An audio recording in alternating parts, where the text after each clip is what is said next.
of the diagram. This is the first step. Just note के लिए पहला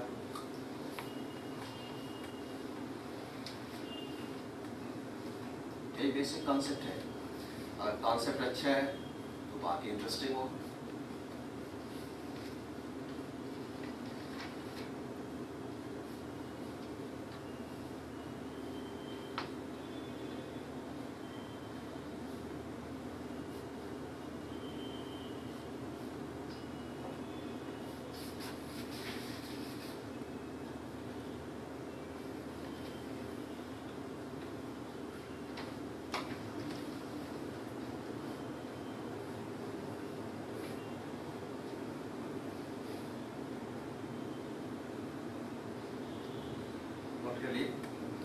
Now what is the second step? ये तो first step था ये. Now what is the second step? What is the second step? Draw the lines x and y. No, second step is the scaling. This is the scaling. Okay, second step be the scaling. Second step be the scaling. Second step be the scaling.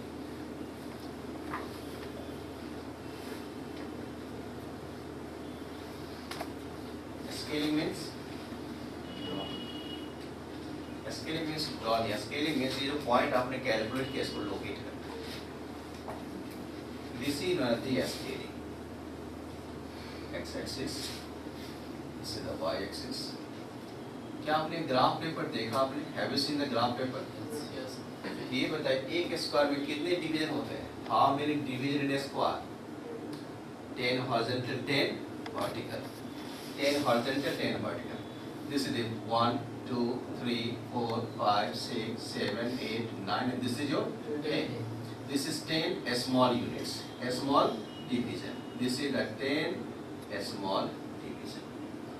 इसको क्या रखना चाहते हैं आप? 1, 2, 3, 4 क्या रखना चाहते हैं बताइए? 10. इतना ग्राफ कहाँ प्लॉट करेंगे? एक पॉइंट के अंदर ग्राफ हो जाएगा. ग्राफ कैसे प्लॉट करते हैं? Depend on the scale. जैसा डाटा आपके पास है उसके अनुसार आप ग्राफ को प्लॉट करते हैं. अब मान लीजिए let 10 small division is equal to 1 unit. ये कौन एक्सिस है? X axis. और ये बताइए y एक्सिस. ठीक है. We produce the line both side to the negative. This is your y dash and this is your x dash. If this is 1 unit, then 10 more small division is again 1. 10 more, again 1. Then 1 plus 1 is equal to 2 units. And the next one is 3. And we proceed. 4. This one is 5. In the negative 2, negative sense maybe 10 small division क्या लिखा आपने? Minus of 1 because x is negative. This one is minus 2. This is minus 3 and so on. Now come to y. If 10 small division on the y axis is equal to 1 unit, therefore this is 1, this one is 2, this one is 3, this one is. Similarly, minus 1, minus 2, minus 3, minus 4. क्या वही रखे? Change भी कर सकते हैं आप. हमने यहाँ 1 लिखा है, ये भी 1 लिखा है. क्या 1 1 ठीक है? चेंज भी कर सकते हैं. क्या आप यहाँ 2 लिख सकते हैं या नहीं? लिख सकते हैं. आपको पुट करना होगा 10 small division equal to 2 units. ये होगा 2, 4, 6, 8. That completely depends on your choice. लेकिन scaling completely depends on your choice. Important points है scaling.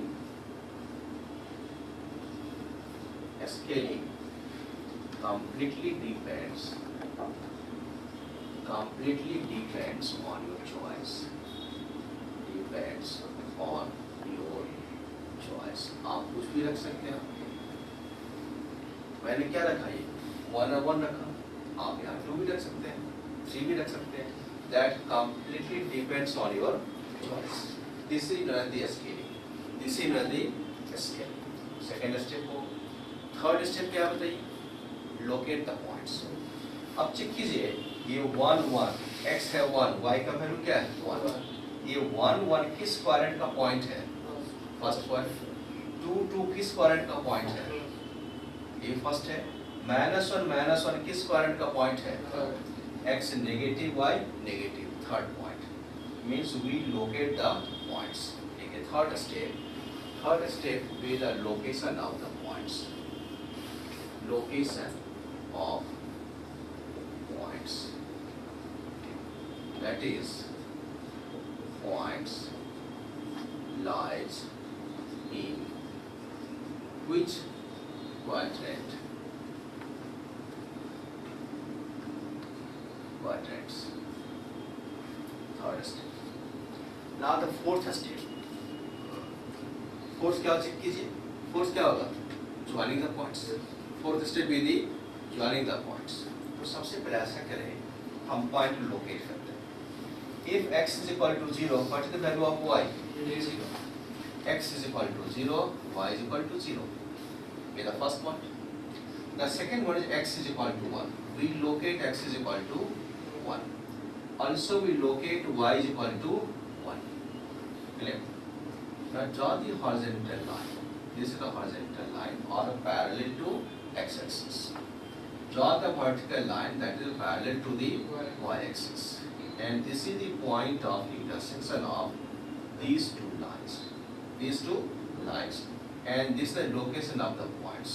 And the point is at a distance of 1 from the origin to the horizontal line and 1 from the vertical. At a distance of the 1 unit from the origin. The point is 1 and 1. Now locate x is equal to 2. We locate x is equal to 2. Also locate y is equal to 2. Y is equal to 2. Draw the horizontal line and the vertical line. And this is the second point of intersection. Clear? Now we locate x is equal to minus of 1. We locate x is equal to minus 1. Also locate y is equal to minus 1. We locate y is equal to minus 1. Draw the horizontal line and the vertical line. And this is the required intersection of the lines. X is minus 1, y is minus 1.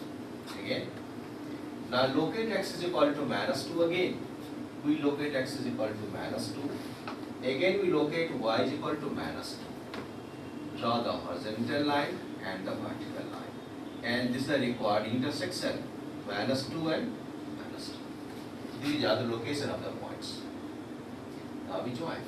Now we join the points. We get a graph. We join the points. Here we join the point, the dotted line. We join the points. And this is the graph of y is equal to x. This is the graph of y is equal to x. Clear? Y is equal to x means y is equal to x with a straight line, and the line is passing through the origin. Note कर लीजिए, here y is equal to x with a straight line. Here y is equal to x with a straight line passing through the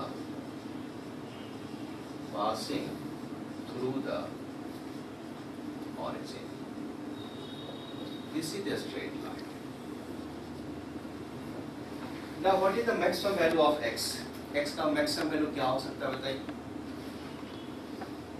x is equal to 0, 1, 2, 3, 4, 5, 6, 7, 8, 9, 10, 11, 12, 13, 14, 15. और set the code कहाँ से जा सकते हैं आप? Up to plus infinity. Positive side. Negative कहाँ से जा सकते हैं आप देखिए? -1, -2, -3, -4, -5, -6, and line goes up to minus of infinity. Means what is the maximum value of x? Plus infinity. What is the minimum value of x? Minus infinity. Means x lies between minus infinity to plus infinity. तो इसका क्या नाम बताइए, जानते हैं आप लोग? जल्दी बताइए, नाम सोच के बताइए क्या इसका नाम हो सकता है। मैं लिखता हूँ x minimum value and x maximum. What is the minimum value? Minus infinity. The maximum is equal to plus infinity. तो इसका क्या नाम बताइए? इफ वी रिकलेक्ट ऑल, तो इसका क्या नाम है जानते हैं आप लोग? लिख सकते इंटरवल तो बाद में लिखेंगे। एक्स का कलेक्शन है, क्या इसका नाम हो सकता है ये बताना है मुझे। This is known as the domain. तो भूल गए आप लोग, क्या हो गया? लिख लीजिए, this is known as the domain, this is known as the domain, this one is known as the domain. Domain means collection of X. Note कर लीजिए, collection of domain means the collection of x. This is the scale for the domain. आपने x को recollect किया, this is the scale for the domain. Note कर लीजिएगा, this is the scale for the domain, this is also the scale for the domain, this is the domain. Means x lies between, कहाँ से कहाँ तक बताइए? x कहाँ से कहाँ लाई करता है बताइए? माइनस इन्फिनिटी टू, लिख लीजिए, that is हम इंटरवल लिख सकते हैं in terms of the interval. x lies between minus infinity to plus infinity. Also we can write minus infinity to plus infinity. आप ये भी लिखते हैं, ये भी लिखते हैं, minus infinity to plus infinity, and this is known as the domain. What do you mean by domain? Domain means the collection of x. Collection of x is known as the domain. चलिए इसको note कर लिया आपने। आप इधर आइए, देखिए what is the value of y। Check कीजिए y, this is y minimum and y maximum. तो चेक कीजिए y का मिनिमम वैल्यू क्या है इसमें, देखिए तो -1, -2, -3, -4, -5, माइनस इन्फिनिटी लिख सकते हो। ये बताइए +1, +2, 3, 4, 5, 6 and line goes up to plus infinity. Why? Because this straight line goes up to infinity, plus infinity. Line goes up to minus of infinity. Line goes up to minus of infinity. Here the maximum value of y is equal to plus infinity. Minimum value of y is equal to minus infinity. This is the minimum and this is your maximum. Here y always lies between minus infinity to plus infinity, and this is known as the, क्या लिखा आपने? This is known as the range. Range means collection of y. Note कर लीजिए, range means the collection of y. This is simple definition. Specify करना होगा, next stage में specify करेंगे. This is a simple definition of the domain and the range. Domain and the range. What do you mean by domain? Collection of x. What do you mean by range? Collection of y is known as the range. Collection of x is known as the domain. What is the minimum value of y? Minus infinity. Maximum value of y? Plus infinity. Minimum value of x? Maximum value of x? ठीक है, clear हो गया? अब ये बताइए इसमें x अगर 1 है तो y का वैल्यू क्या है? 1। तो x के सिंगल वैल्यू के लिए y का सिंगल वैल्यू है या डिफरेंट वैल्यू है? एक ही वैल्यू है। तो इसका क्या नाम है ये जानते हैं आप, 11th क्लास में पढ़ा था आप लोगों ने। For single value of x we have the single value of y, that is unique value of x for unique value of y। तो इसका क्या नाम है जानते हैं आप लोग, बताइए। ये तो सब पढ़ाया गया हो नहीं, क्या इसका नाम हो सकता है बताइए? कोई भी आप में से नहीं? क्या आपने 1-1 फंक्शन का नाम सुना? आपने 1-1 मैपिंग का नाम सुना था आपने? यही तो 1-1 मैपिंग है। इंजेक्टिव का नाम सुना था आपने? इंजेक्टिव का नाम, इंजेक्टिव फंक्शन नहीं। तो 1-1 का दूसरा नाम है इंजेक्टिव फंक्शन। क्या नाम है? Injective function. Injective means 1-1 corresponding to one value of x we have only one value of y. This is known as the injective function. ठीक है। देखिए क्या इंजेक्टिव है, क्या है, 1 1 भी 1 रख लो, 1 1 है। x अगर 1 है तो y का वैल्यू क्या है, 1 है। नोट कर लीजिए, if x is equal to 1, अभी तक तो बेसिक था ये। If x is equal to 1, then what is the value of y? This is your x and this is your y, x and y. Here x is equal to 1. What is the value of y? Y is again 1. Y is again 1. x के single value के लिए y का single value है, this is known as 1 1. क्या नाम इसका ये? This is known as 1 1 mapping. क्या इसका नाम है? 1 1 मैपिंग. दूसरा नाम क्या बताइए? Also known as injective function. Injective function. Also known as the injective function. Check कीजिए इसे. x अगर 2 है तो y का वैल्यू क्या बताइए? 2. x अगर 2 है तो y का वैल्यू क्या 2 है? y का वैल्यू भी 2 है. क्या ये 1 1 है? ये भी तो 1 है. x के सिंगल वैल्यू को y का सिंगल वैल्यू है. क्या देखिएगा, x के सिंगल वैल्यू के लिए y का सिंगल वैल्यू, क्या इसका नाम है? 1 1 फंक्शन.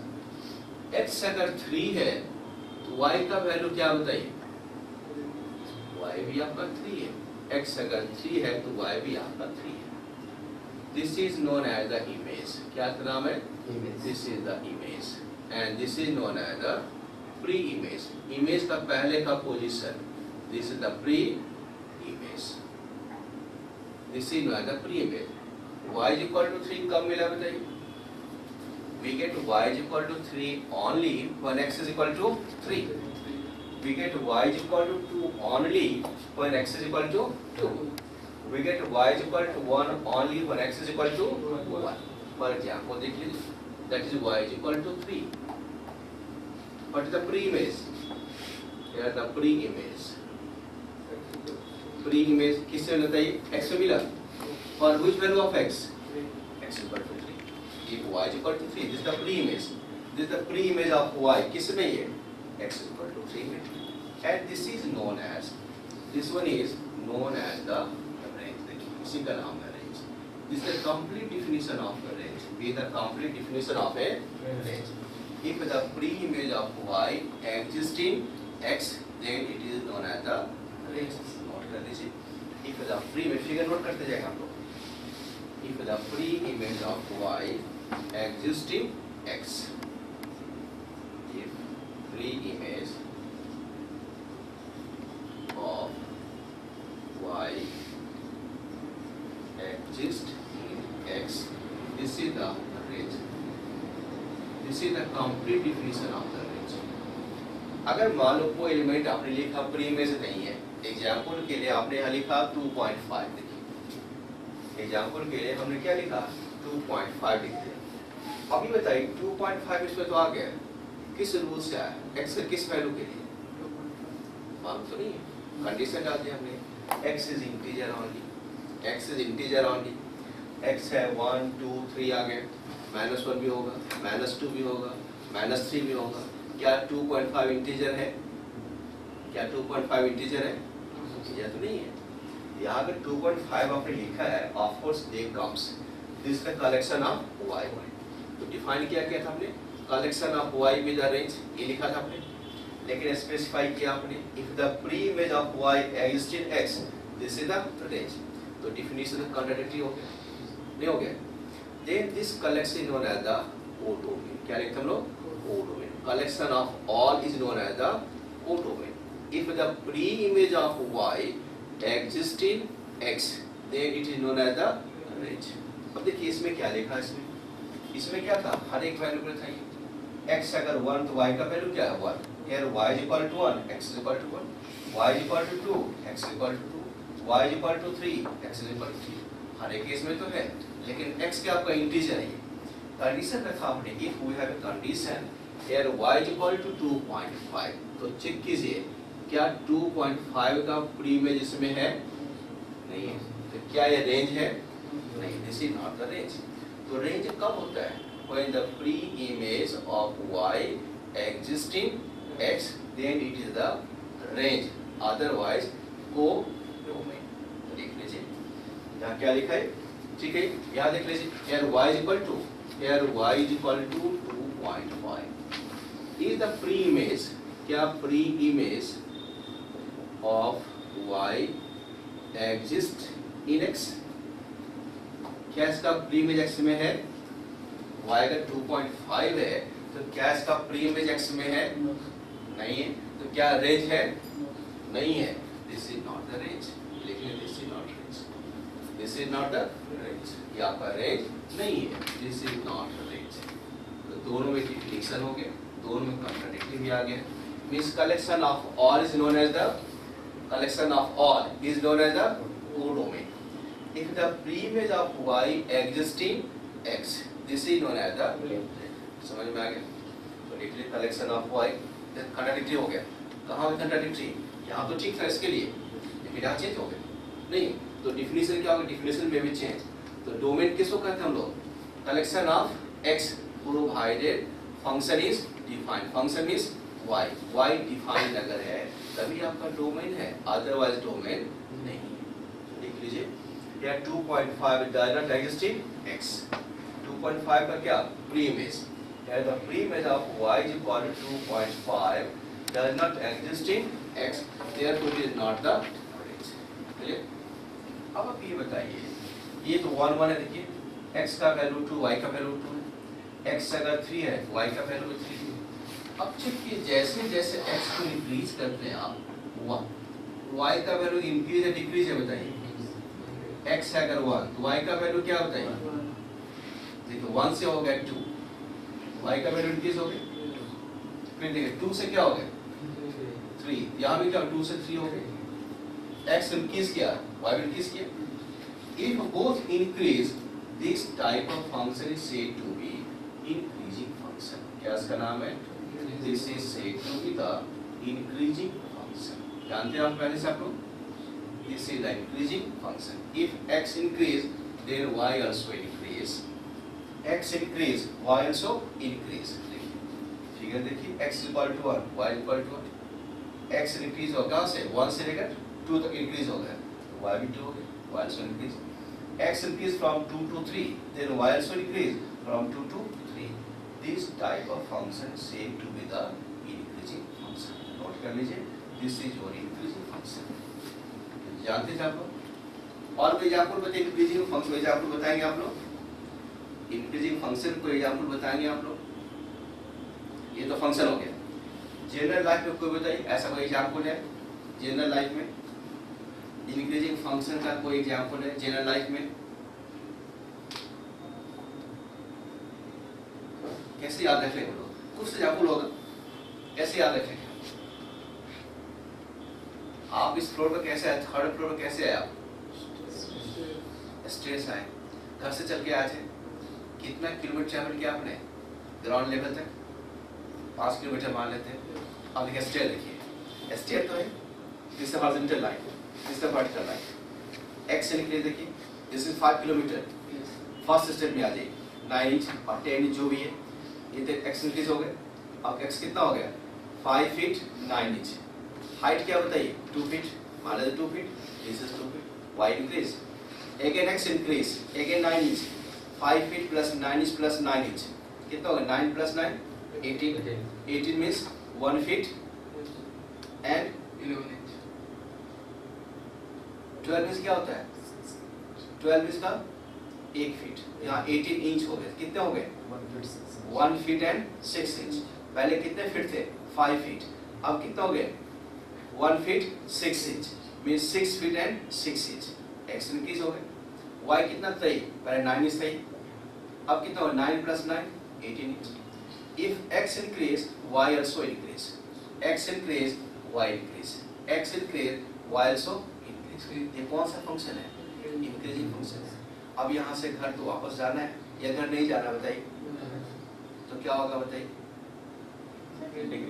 तो डिक्रीजिंग फंक्शन हो जाएगा, because y decrease, because y decrease, because y decrease, तो कौन सा फंक्शन होगा डिक्रीजिंग फंक्शन। जैसे घर से क्लास रूम में आ गया, कौन सा फंक्शन, यहाँ से जाना है घर, तो कौन सा फंक्शन, आपने फुटबॉल देखा है, फुटबॉल कभी किक किया है, कौन सा फंक्शन होगा जल्दी बताइए, फुटबॉल को हमने किक किया, ये फुटबॉल देखिए, ये फुटबॉल नीचे है, ठीक है, हमने इसे किक किया तो कौन सा फंक्शन, जल्दी बताइए, इंक्रीजिंग फंक्शन।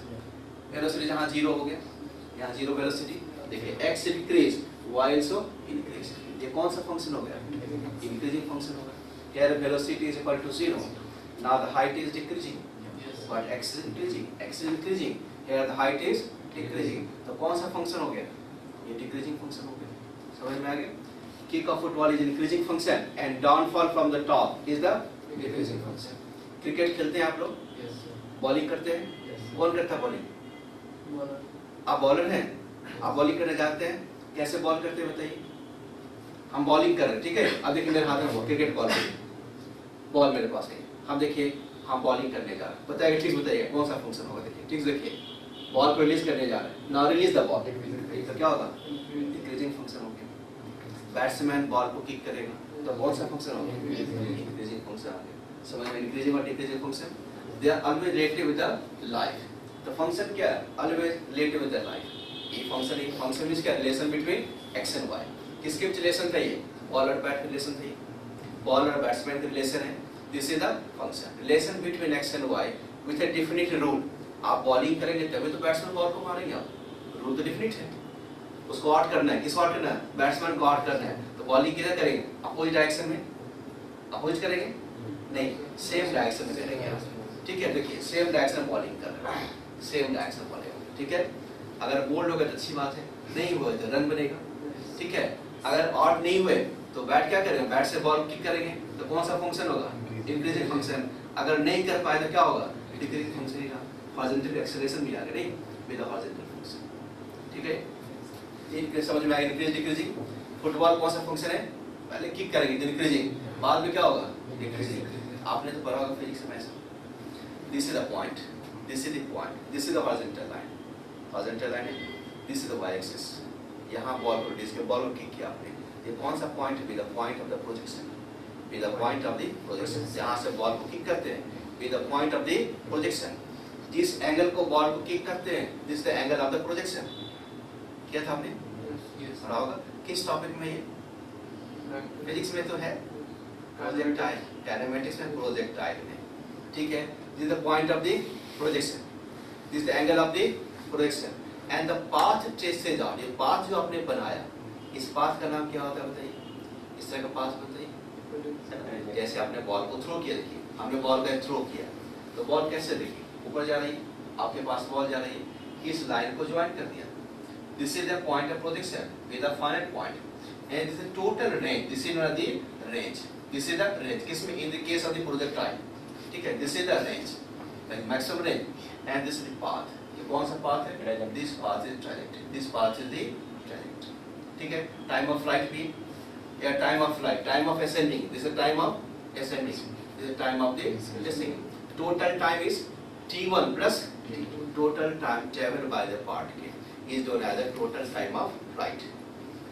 वर्टिकल लाइन कहते हैं वेलोसिटी इज इक्वल टू 0, अगर वेलोसिटी 0 है तो बॉल नीचे गिरना शुरुआत हो गई, अगर 0 नहीं तो बॉल कहाँ से और ऊपर तक जाएगा, वेलोसिटी हो गया 0, we draw a tangent, this is the tangent, okay, tangent means the line which one is parallel to the axis of x where dy by dx is equal to 0, हम आगे डिस्कस करेंगे, this is the tangent to the curve, ये point है, we draw a line and this line is parallel to which one, parallel to the x axis, अगर line x axis के parallel है तो theta का value क्या हो सकता है, याद होगा आपको 0 डिग्री होगा, क्योंकि देखिए ये भी लाइन है, ये भी हॉरिजॉन्टल लाइन है, एंगल क्या होगा 0 डिग्री, चेक कीजिए किससे comparison, with comparison to the horizontal line, angle is equal to 0 degree, इधर एंगल क्या होता है प्लस 90 डिग्री, इधर क्या होगा बताइए माइनस 90 डिग्री, ये भी लिख सकते हैं आप, ये है 0, ये है 90, इस केस से ग्रेविटेशनल फोर्स याद आपको, जैसे बॉडी में कुछ मास है अगर तो बॉल ऊपर क्यों नहीं गया, नीचे बॉल क्यों आ गया, बताइए, अगर बॉल को आप थ्रो करते तो ऊपर क्यों नहीं गया, नीचे क्यों आ गया, due to the gravitational force, due to the gravitational force with a component, with a component, अब देखिए x कंपोनेंट है, ये y कंपोनेंट है, cos 90 का वैल्यू बताइए, cos 180 का वैल्यू, अगर ये g है तो कंपोनेंट क्या होगा, g cos 90, ठीक है, g cos 90, g cos 90, इधर कितना 0 डिग्री हो गया, इधर कितना 180 डिग्री हो गया, x कंपोनेंट 0 हो गया, लेकिन y कंपोनेंट क्या होगा, एंगल क्या है 90 डिग्री, तो y sin 90 का वैल्यू होता है +1, तो g इंटू +1 क्या लिखें, g into +1 is equal to plus g, angle क्या बताइए 180 डिग्री है या नेगेटिव 90 डिग्री है, नेगेटिव 90 डिग्री, तो sin -90 का वैल्यू बताइए, sin -90 का वैल्यू -sin 90 का वैल्यू 1, पीछे कौन साइन है